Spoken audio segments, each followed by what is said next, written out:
Hello, and welcome back to GayFatFriend and Friends, the podcast for leprechauns. Hi. Happy St. Patrick's Day, everybody. That's what's happening today. It is St. Patrick's Day. I record on Sundays, and I hope you guys are just having the best green beer fueled day you can have. I've got a really exciting episode planned because Rob is back. That's right. Rob was such a hit last week that everybody wanted him back, including myself. So Rob will be probably a permanent fixture on GayFatFriend and Friends until I make some actual friends. But yeah, today is St. Patrick's Day. It is a drinking holiday for me, not so much a food holiday. A lot of people are asking if I'm making corned beef and cabbage and soda bread and stuff like that. Not really. She's a drinking holiday for me. I have various whiskeys. I got a new Japanese whiskey, Suntory, that I'm excited to try. I've never tried it before. I will also be imbibing in some Jameson because that's, I think, legally. I am Irish. My family's Irish. I think legally you have to drink JMO on St. Patrick's Day or else they'll come for you. And I don't want to get gotten. So I got to drink JMO. I also got 2 Guinnesses because that's all the store had was 2 tall boys of Guinness, which is fine. She's a heavy beer and I don't want to drink her all day. And then to supplement, I got a 6er of some Irish red ales, which looked delicious. I've never tried this brand before, but it was on sale and it looked delicious. And, you know, Irish. It's funny. St. Patrick's Day always brings back great memories for me, as it was one of the drunkest I've ever been. In college, we went on a green beer pub crawl, like you do. And I think we went to like 10 different places.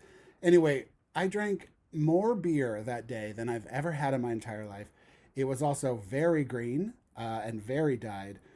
My body was expelling green waste for days after that. I was bedridden. I want to say I was like freshly 21, maybe 22, maybe 19. I don't know. It's not hard to drink in college.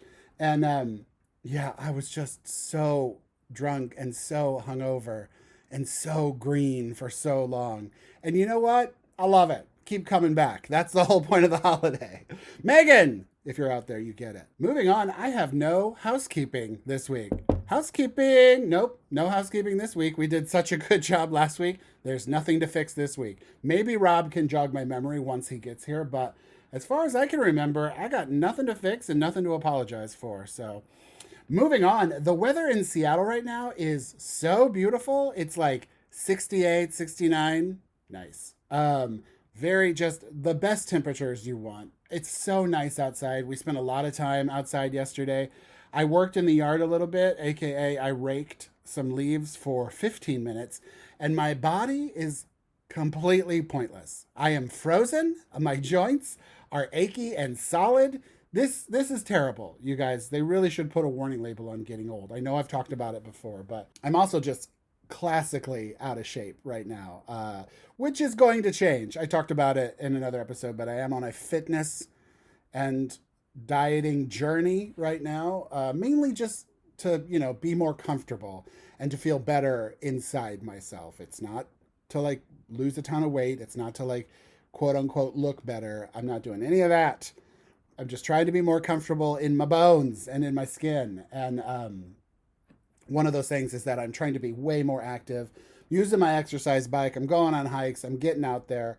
And the weather was so perfect yesterday. So we went on a massive hike around the corner from our house in this beautiful park.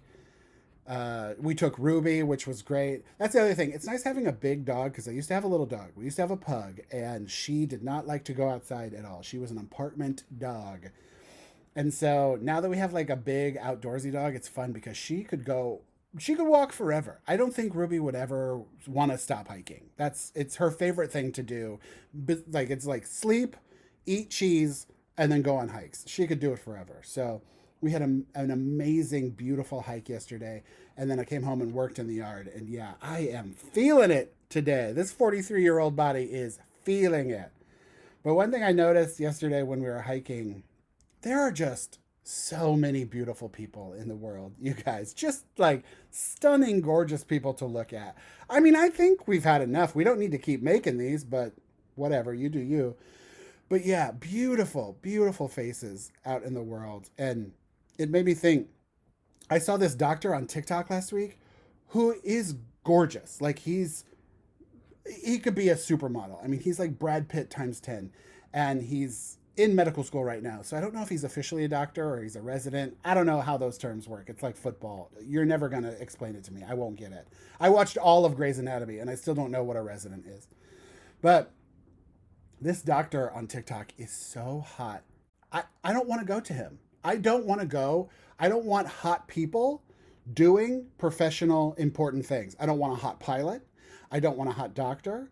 I don't want a hot surgeon, because hot people get things for free. If you've ever been friends with like classically, societally hot people, and you've gone out with them, the world treats hot people so differently. My friend Carter, beautiful, gorgeous man. He was the first mega hot like model that I was ever really good friends with. And when we would go out, I mean, he would get free coffees at Starbucks. He would get free drinks at bars. He would get his food comped at restaurants. Everyone held every door he's ever walked through. Honestly, I don't know if Carter has ever touched a door. Beautiful people get things for free. And I don't want them in serious businesses and important jobs, because like if they get everything in life for free, that means they're also getting passed. You know, they're getting grades.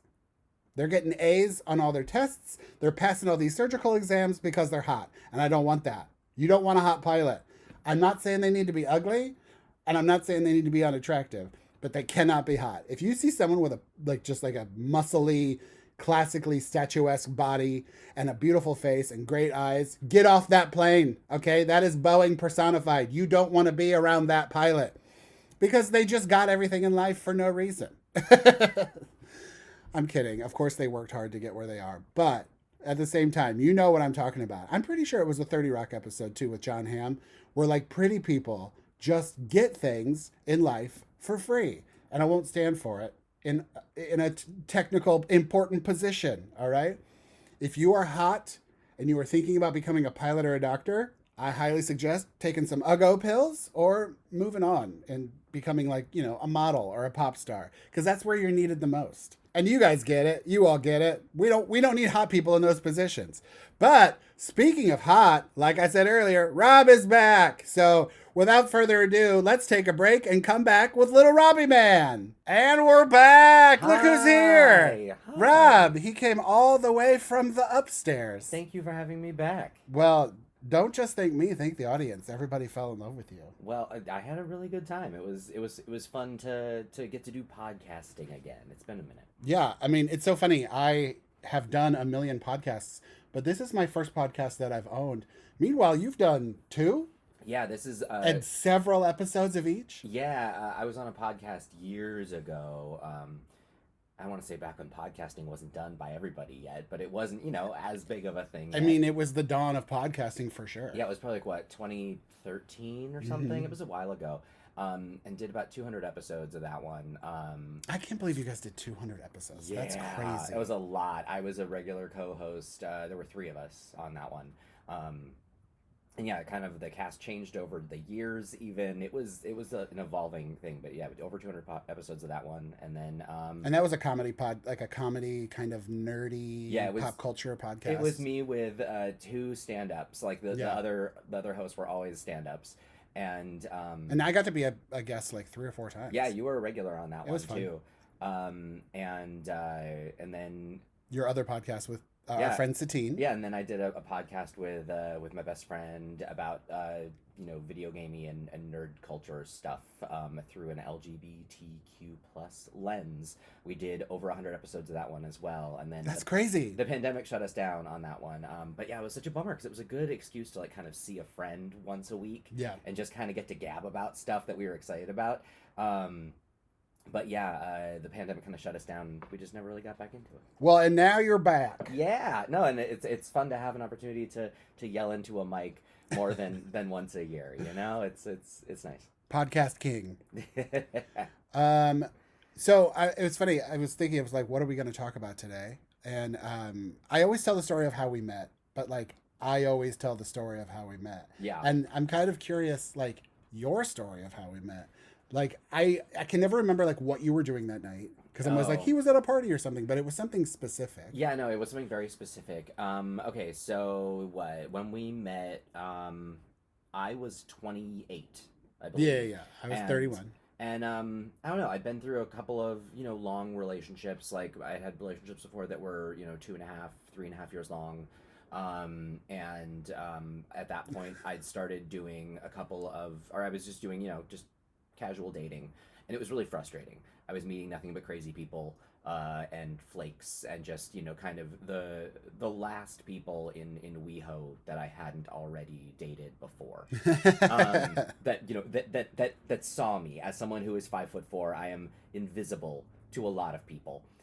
Which is a thing I didn't realize actually happened, the invisibility thing, until like we started dating and we went out and I saw how many people, bartenders, valets, just people at grocery stores, how many people just don't see you. Yeah, they just ignore little people. People on the street literally. Well, I mean, it's like I'm invisible sometimes. I'm just Yeah. like, okay, cool. I'll just keep jumping out of your way. Yeah. That's fine. That's why I like such small cars. I like being zippy because I'm just like, I'll just get out of your way. It's fine. Just, Yeah. You like Disneyland walk, but in traffic. Like Yeah. that's how you drive. I tend to zip through crowds everywhere I go. And so, oh man, I lost my train of thought. What's this? Dating, like how we met. Sorry, woo, man. So, so a friend of mine who lived in Pasadena mentioned that there was this like it was like almost like not like guerrilla gay bar where like just a large gay clientele would take over a straight bar, which that was always kind of fun. Yeah, real quick, Gorilla Gay Bar was this. I don't want to say it was a company, but it was like the same people that ran this kind of thing where they would find a straight bar once a month. I think so, yeah. They would find just a fully regular straight bar, and then once a month turn it into a gay bar one night. And you had to have like a password to get in, and you had to be on the list, right? You didn't know until the day of. I think it's a different one than the one I did. The one I did was just, it was like a casual takeover of a bar, and it was this thing of like, it was a normal operating night, but it was almost like for gay days at Disneyland when everyone wears red? Yes. Everyone wears, and just like, it's a thing where it's not officially a day at Disney, but like, if you look around, you see this wave of red shirts, and you're like, oh, they're all kind of in on it, or they're wearing red. But it is one of those where it's like, there's a good chance that they're at least kind of in on this now. And so I want to say, for my experience with Girl Gay Bar, it was like, oh, right, everyone, we're going to this bar on Saturday. Everyone wears for this, wear a black shirt, like a black t-shirt or something. So it was super simple. The uniform was really obvious. It was just like, oh, hey, and it was just kind of a fun thing. And I think it was more of a statement kind of to see what happens when gay people kind of invade straight spaces. But usually it was like 50 or 60. I mean, it was a lot of people. It was kind of like a movement. It was a coordinated effort. Yeah. And so it was something kind of like that where I thought it was like that, but it turns out it was this thing where it was like a takeover at a bar where they had people that were just, it was going to be like, professionals, young professionals who were single. So it was like a mixer. Yeah. And I was excited because I was like, oh my God, I would love to meet people who like have their shit together and like just, I don't know, because I was putting in the grind for the career and all that, and I was just like, but also I was struggling at that point. I think this is the time. This is just a goofy, funny little tangent. I was working such crazy hours at the agency I was at the time, and I lived alone, that the light bulbs in the apartment. In the apartment, in the lamp or the ceiling fan. Yeah. That was in my living room. They all burned out one by one. And I couldn't reach it. I didn't have a ladder, and the only way to actually do it was to kind of put a ladder on the sofa, which just was dangerous. And living by myself, I was like, this is the best way to like fall down, break my neck, and no one will find me. And so I was dog will eat your face, right? And so I would get home so late that I kept forgetting that the bulbs were all out, and so I would just eat via the light from the TV, and I would turn on the light in the nearby hallway and the kitchen and just sort of like deal with this sort of whatever light diffused light from either side. Yeah, whatever happened to make its way to me. And so I mean I was living alone. I wasn't necessarily thriving, let's say. Well, on that note, it's funny, one of the first things, like, I don't remember, it had been a couple weeks that we were dating and we had exchanged keys at that point. Like, we moved really fast. But so you lived on the other side of the mountain. It just made sense. Yeah, I lived in the valley. Like, to give him a place where he had access to hang out on my side of the Yeah, because I worked in Hollywood and whatever. But one of the things I did when I was like at his place alone is that I went to the store and bought light bulbs, and I changed every light bulb in his house, because you always fight me on this, but didn't you say at one point you were taking a light bulb from room to room, like you would take it out of a lamp and then put it in another lamp? There was a few borrowed light bulbs for a minute, but as a short person, it wasn't like I was transferring them in the ceiling or anything. Yeah. It was more about like lamps if I needed them. But yeah, one of those cute, fun little like dating surprises was one day I went and bought a ton of light bulbs and just changed all of his light bulbs for him. Yeah. Also, I'm a big light guy. I hate dark rooms. Like if there's a lamp in a room and I'm in it, the lamp is on. Well, and I told my landlord eventually. I was just like, I called them and I was like, hey, let yourself in. The dog is with me at the office, and just let yourself in and please replace my light bulbs. I've been eating in the dark. This is just this isn't going to keep working. And but anyway, so I went to this event thinking like, oh, I'll meet people with their shit together, because clearly I do. And I just met a bunch of sad, like, just, I don't want to say like, I mean, I was 28 and they were basically kind of a sadder middle-aged group, which I wasn't quite ready, I think, to start fully dating in that yet, especially most of these men I met were projects, and I did not need a project at the time. And so I was just defeated. I was so frustrated. I thought I was going to find some people who actually like were either going to be like good friends to have or dateable, and I found nothing. I was really frustrated, and I went home and I was laying on the couch probably playing video games, watching TV, and hopped on dating apps and on Scruff, proximity based app, saw this guy here, thought he was cute. He's pointing to me. Yes, sorry. I forget. I'm working off the visual medium portion here. And so, after that, like, so from there, thought he was cute. He was nearby. Hadn't seen him before, and woofed at him, which is the Scruff equivalent of the Facebook poke or the match wink, or I'm sure there's other various prods that other apps do, and so the corporate nudge. Yeah, just the the hey, the corporate ping.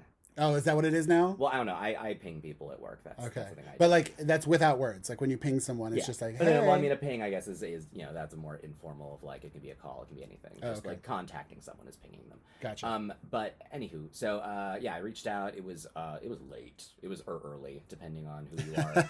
and yeah, I remember you. I don't know if you woofed back or if you just responded. But yeah, we had like I probably did both. I'm pretty sure I did both, because that was like my thing. Like it's almost like whenever I talk to people in DMs on Instagram or whatever, I always like their response and then respond. So I probably woofed back and then responded. Yeah. So and we barely had any conversation that night before I know I passed out. I'm assuming you did too. Yeah, we were both drunk. It was late. Yeah. And then the next morning I remember we basically chatted on Scruff basically all day. You blew off your comedy. Well, you met me before your comedy show and blew it off.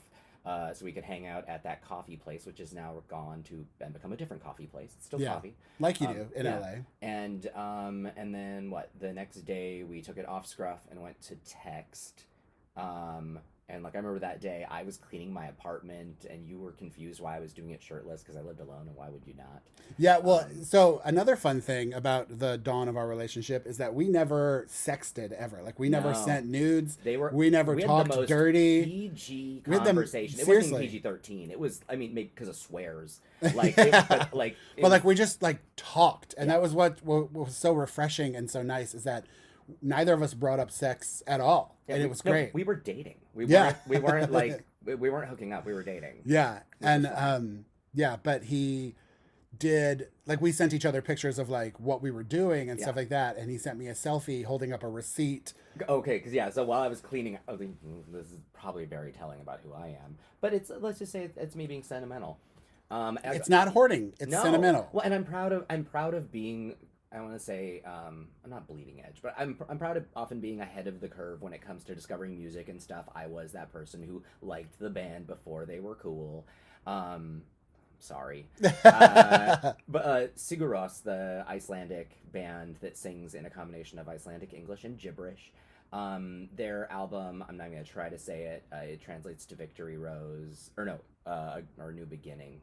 Sure. Victory Rose is what Sigur Rós translates to, by the way. The name of the album is like Agatus Byron or whatever. It's the one with the alien fetus on the cover. my best friend in high school was super tuned into this stuff. He was big into like the NPR affiliate, and so he listened to a lot of really interesting music. And so I actually have an import copy of that on vinyl before it even was domestically released, and I'm super proud of that. And I bought it in like '01 from the Rhino Records location in Westwood that is long gone, and I found that receipt. And I was super excited, and I was like, "Oh my god!" Because I think he was into Sigur Rós, and I knew that, and because we've been talking about. By the way, this was 2011. Yeah. Like when we met, it was December of 2011. Yeah, so I found a faded receipt that was 10 years old for, just proof that I was like kind of ahead of the curve on this band. And I thought that was neat because that was like right around, that was the same year I was, 18, and I went to Coachella, and I was literally front row in the tent to see Sigur Rós perform. They were one of the reasons why we went. And so, yeah, it was just one of those fun, like, look at this. And then he sent me a picture of him getting his tongue pierced, as like a look at this. In college, yeah. Which was like just a fun, like, it's like, yeah, that day we just texted all day because we did not see each other that day. Because I want to say you had something you had to do. Yeah, that was just a texting day. And then our first official, like, real date was on Monday. The following day at Doughboys, where the mug that we talked about last week is from. But yeah, it's funny, when we first met, I mean, I was practically, and it's so funny because I was, I don't know, 80 pounds lighter than I am currently right now. But at the time when we met, I was a complete never nude. I mean, I barely even took my shirt off at pool parties. Like, I did not like to be seen without clothes on, which is funny now because I completely flip-flopped to the other side, and I'll take my shirt off in a Walmart. I don't care. But yeah, he sent me that selfie holding the receipt next to his face with no shirt on, and he was like, "Oh, I'm doing a deep clean of the apartment today," and I was just like, it wasn't like a full like shirt. No, it was literally just, you could see like, I don't even think there was any nip. No, I think it was literally just, but I'm a hairy guy, and you could see that like my shoulders were exposed, and you could see some chest hair. And I just remember being so fascinated, like, why are you shirtless right now? What is happening? And it's like, I'm cleaning the house. I'm not cooking bacon. It was fine, But because and this was kind of at the dawn of like Instagram and stuff. I mean, people were doing social media pretty regularly at this point, but not like they are today. But since then, and I've become an influencer and big on Instagram and stuff. Or I'm not big on Instagram, but I'm big into Instagram. I've learned that a lot of, the skinnier folk do everything shirtless. It's always blown my mind when I see people like cooking brunch with 8 people in the kitchen and they're all shirtless. I'm like, why are you guys not wearing shirts? There's bacon cooking. You're going to get grease on your stomach. Well, and for me also, though, like, I lived alone. It was just me and the pug. Yeah. So it was, there was no one there. And I was like, my curtains were always closed. Like, I lived in the dark. Yeah. And he likes to cave up. I do. And also, like, I did not have on-site washer and dryer at the time. Or, there was, but it was coin operated, and I wasn't going into the scary basement.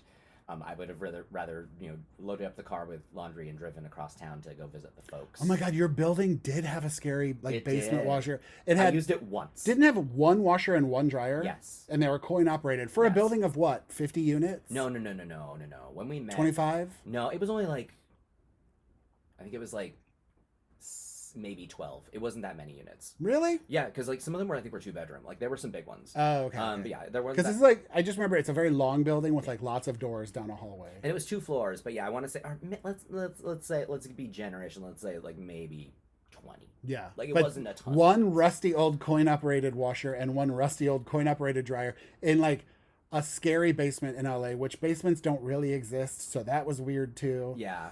Oh yeah, I remember that. Yeah, no, like, and the gift for me was that I think my apartment was on the same meter as those 2 machines. So like, so I didn't pay for electric. And I want to say all like the lights water in the hall or something. Yeah, like so they couldn't. I want to say like all of the shared stuff was on my meter, and so they were like, well, we can't separate that out, so you don't pay for those utilities. So yeah, you really did have a good deal. It was a sweet deal for me, especially like living alone.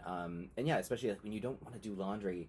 No, you just like if you don't get a shirt dirty while like moving giant Rubbermaid bins full of tchotchkes and shit that you've collected over the years. Like you don't want to mess up a shirt for that. It's so funny thinking of that apartment. Like you seriously did have such a good deal because what was it, $1,100? It was $1,000. $1,000 for a 1-bedroom in pretty much West Hollywood. Oh yeah, with I was like all 3 utilities blocks. Included. Yeah. Like I paid for internet. Jesus. And well, and for me, parking was a bitch. Though. Oh well, for me, I lucked out because like if you lived where I lived was on a corner, and the street's called Hayworth. It's like right off of Fairfax. It's right behind Cantor's Deli. Yeah, it was right around the corner from Cantor's, and because I lived on a corner, my street was not permit. But because I lived on a very busy corner, I was able to purchase a parking permit for 1.5 blocks over. And so I, as a resident, had really easy parking if I was willing to walk a block and a half, which I was. And that was the easiest thing. I was like, I will just get guaranteed parking right here, do a little bit of a hike. And because I also had the dog with me every day at work. So it was a perfect sort of like, we just got off work, walk home. She does her business on the way home. It was this perfect kind of one and done thing. But as a guest, oh my God, my apartment was a pain in the ass. It was just a busy spot. Seriously, it made dating frustrating, but worth it. And that just goes to show how much love wins in this situation, because I put up with the worst parking in LA. And I drove to the valley sometimes. Well, yeah, but also you gave up $1,000 one bedroom in West Hollywood. Oh man, I move in with me. I felt bad.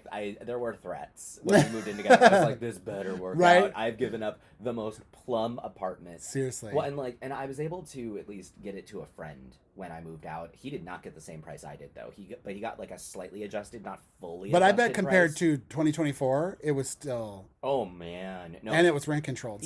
Even compared to what he would have paid anywhere else in the building if he just came in as a fresh face that wasn't coming with a recommend from me, he would have paid much more too. We need to look up what that apartment goes for now, because I bet it's double. At least. Seriously. It's got to be double. Well, and it was fascinating because not to be, I never used it like this, but there was technically like a hookup door, because like the bedroom had a door that went directly to the hallway. That's why there were so many doors in the hallway, because every single room down this long building had its own door. So you could enter through the living room or you could enter through the bedroom. Yeah, and so I just had the giant IKEA mirror fully blocking that doorway. Yeah. And so I just had like a nice mirror there instead.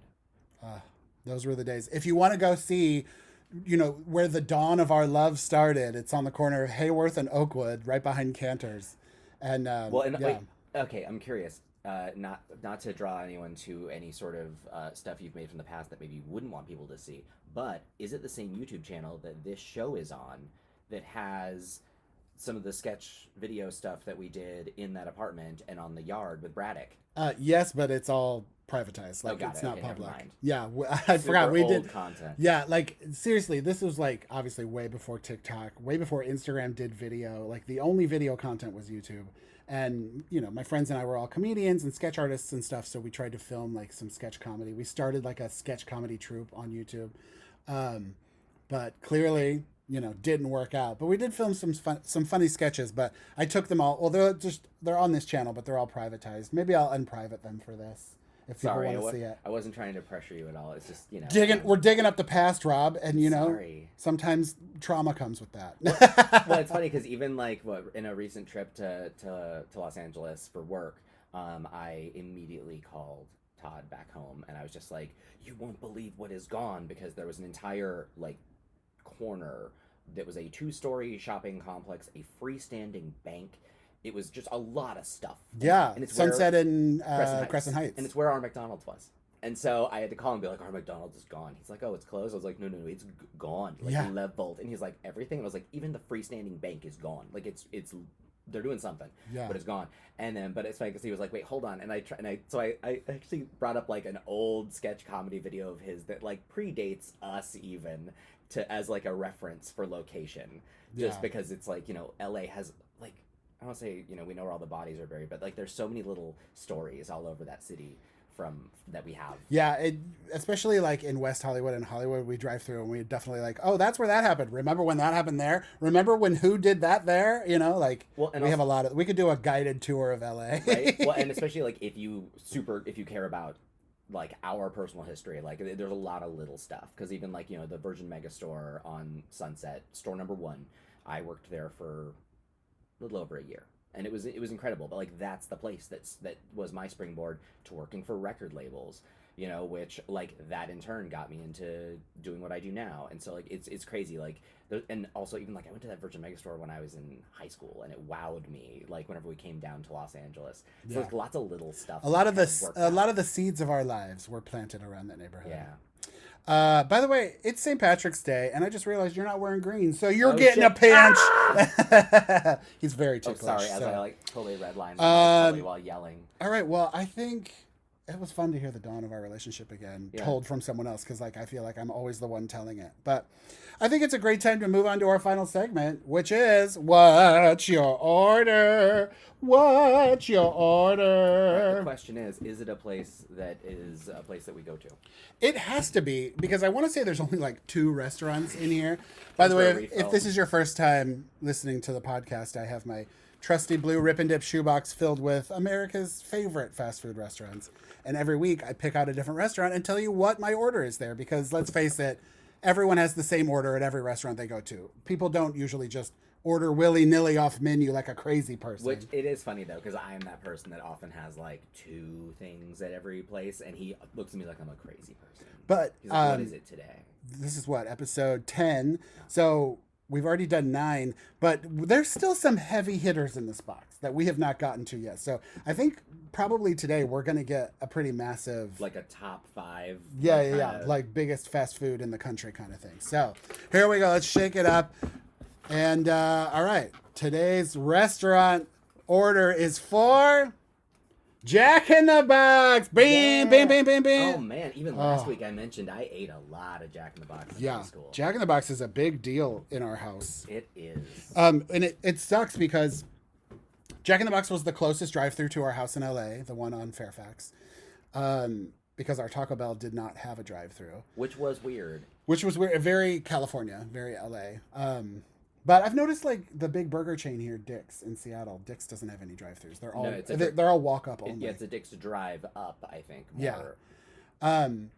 But yeah, Jack in the Box was our closest drive-through. It really got us through the pandemic. We went a lot. And Jack in the Box is kind of big in LA. They're kind of all over. Like, it's one of the bigger ones. Jack in the Box and McDonald's, I would say, are probably the biggest ones now. I think, yeah, like when I was in high school, it was like I lived in a suburb of Los Angeles, and fast food was actually pretty readily available everywhere because it was very suburban, sprawly, and so super close to my high school there was a Burger King, and I ate that a lot, and then but yeah, like just hop, skip, and a jump, there was McDonald's, Taco Bell, Carl's Jr., Jack in the Box, and at that time I did not fully appreciate the wonder that is Carl's Jr. And so I went to Jack in the Box a lot, and but yeah, because it was all very gettable on like a senior off-campus pass during your lunch period. Well, Jack in the Box is also up here in Seattle, so we are still able to get it, but it sucks because when we moved into this neighborhood, there is a Jack in the Box in Ballard fairly close, and we were super excited. We're like, oh my God, we're going to be next to a Jack in the Box again. Like, thank God it's not too far away. And then not too long after we moved here, it got shut down. Yeah, it was in the seedy part of Ballard, like the southernmost part, right by the water. And it's it's known for having a lot of RVs and a lot of just encampments and stuff. And usually it's pretty fine. Yeah. But I guess there was just a situation where it got vandalized to the point where they closed it. We knew the end was coming because one of the last times we ever went there through the drive-through, someone had shot the drive-through TV screen, and it had a perfect bullet hole in the middle of it that almost looked comically like art. Like, you could not get a more picture-perfect clip art of a bullet hole. Like those bullet hole stickers that you put on your car. car. That's what it looked like. Like someone shot the perfect center of the ordering screen, and it had a perfect artistic rendering of a bullet hole in it. We were like, I don't think this Jack in the Box is going to last much longer. And this is not to make anyone who is afraid of Seattle more afraid of Seattle. It's not like this all the time. This was just a really unfortunate bummer that just kind of it just yeah. Shit just happens in the world. Yeah, and it's I've been to fast food restaurants in Podunk towns in Kentucky that have just as many bullet holes. Well, and that one, it basically is. We saw the writing on the wall. We were like, this is not going to reopen because like the gas station it was attached to already was no longer a functioning gas station. This was strictly a Jack in the Box now at this point, and so that was gone. And so we were like, well, great, it's closed. It's never going to reopen, or if it does, it'll take forever. It has since been basically permanently shuttered. Yeah. And yeah, the other closest Jack in the Box to us is like they're all basically equidistant in 3 different directions from us, and they all are just kind of shitsville to get to. Yeah. But closest one we have now that we actually go to is the one in West Seattle because it's close to a record store that I frequent a lot. Well, it's funny because a really good one is between here and the airport, and so like we kind of travel solo a lot, so we drive each other. We drive each other, astrophysicist. We drive each other to the airport a lot, and so a treat. That is love. A treat on the way home from the airport is stopping at the airport Jack in the Box because it's in the middle of nowhere randomly. There's never a line, and you can get it. It's like perfectly in the right direction to get in and out and just on your way. And like knock on wood, but like they've yet to mess up an order. They've been really good. That is one thing. Jack in the Box is usually really consistent on having like what you ordered in the bag. Speaking of ordered, let's get to it. Everybody's probably screaming like, "What's your order? God Shut up!" The segment. Chatty bitches. God. Okay, so my order at Jack in the Box. Oh, do you mind if I go first? Never. I feel like I just cut you off. No. So my order at Jack in the Box, I believe, I don't know if it's universal, but it's usually a number 6. But it is the ultimate cheeseburger, which is a double cheeseburger with just cheese, mayonnaise, ketchup, and mustard. That's it. No vegetables, no onions, nothing. It's just a very plain cheeseburger, but it's 2 patties. It's very large and very saucy, just the way I like it. And it's not the ultimate bacon cheeseburger, which is like the word that wants to come out after ultimate when I say it. Yeah, no, it's just ultimate cheeseburger. I don't like bacon on burgers. Spoiler alert, I don't like it. So I never get bacon on a chicken sandwich or a burger. But I get the ultimate cheeseburger meal with regular fries, large size, with a Coke Zero, which is another thing. Jack in the Boxes tend to either have a Coke Freestyle machine or they just have Coke Zero on tap. So I always get a Coke Zero. And then occasionally I will add the deep fried jalapeno poppers because they have true jalapeno poppers. I think Burger King has the like pepper jack cheese bites, which I prefer those, which I think they call those poppers too, right? But Jack in the Box has an actual slice of jalapeno filled with cream cheese, battered and deep fried, and that's the best kind of popper you can get, in my opinion. And then on the random curve of dieting, although I am currently dieting, but I don't think we're going to go out of our way to get Jack in the Box. It's always just like, if he wants it and I'm dieting, then I'll add this. They have a really good grilled chicken club salad. Oh, it's a big salad. It is delicious. It's very filling and it's fresh. Like the salads at Jack in the Box, very fresh. Highly recommend. So that's, I guess, those are my orders. Robbie, what are your orders? I am a diehard sourdough Jack man. They are so good, and no other fast food place has something that really compares, I feel. And so, the sourdough Jack is the reason why I go to Jack in the Box. It's my absolute favorite. I don't mind bacon on a burger. But sometimes I get it without ketchup because I'm feeling less saucy, but I don't care either way. It's delicious. It's so good. Well, and what's on it? Doesn't it randomly have like one vegetable on it or something? It has tomatoes on it. I like tomatoes a lot. I love tomatoes, and it's so funny because it's just bacon, cheese, tomatoes, and ketchup. Is that it? Mayo.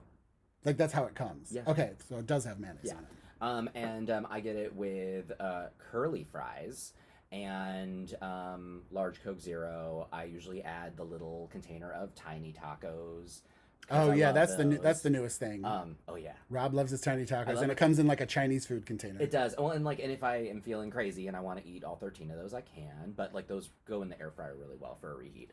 And the thing I used to do to be really annoying, but I stopped doing it because I usually just got kind of sideways glances from the staff. I don't even know if they have the stuff to make it anymore, to be honest.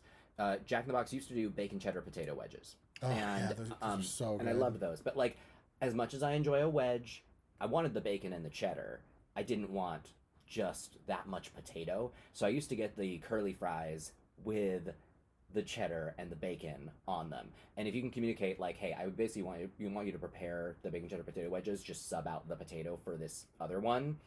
It was amazing. You had to eat it with a fork, but it was incredible. But yeah, you almost could never do it through the app because it takes too much talking and too many words to figure it out.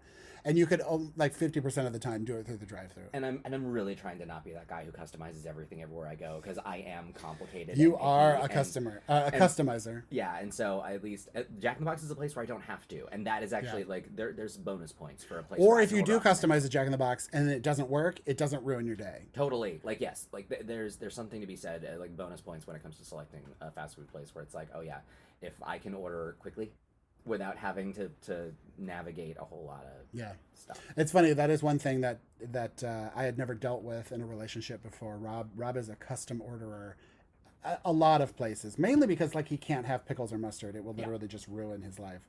But I mean, you hate it. It will, I feel like that's it will like shut the you only down. narrative I have on this thing. But yeah, I've never been with like a custom orderer. I usually just order off menu and that's it. So Well, and it's so funny because like my dad, I feel like isn't a super custom orderer, but like I know his Burger King order because he said it like every weekend when I spent time with my dad, we always go to Burger King, and he had the same thing. Child of divorce. Yep, he ordered the same thing every single time. He has the same ordering cadence to how he did it, and he did the same preparation at the table, which is wild because he would put like an entire packet of salt and like 2 packets of pepper on the patty directly. Jesus. Yeah, crazy man. He also used to eat jalapenos like 3 at a time directly out of the jar, like while watching TV. That was like like candy. Yeah, and then but for little candy, fireballs. The atomic fireballs. He would buy like the big I've thing. never like, understood that candy, but Yeah, knowing your dad, that makes so much sense. right. Like, yeah. Well, yeah, that was delicious. Do you remember another thing about Jack in the Box? When I was in high school, because we had it in my hometown growing up, they served egg rolls. I don't know if they still do, Yes, but you could they get still egg. do. They do? Oh yeah, because they have the teriyaki bowl. Oh, which okay, is still so- which is also very good actually. I don't think I've ever had that. It's good.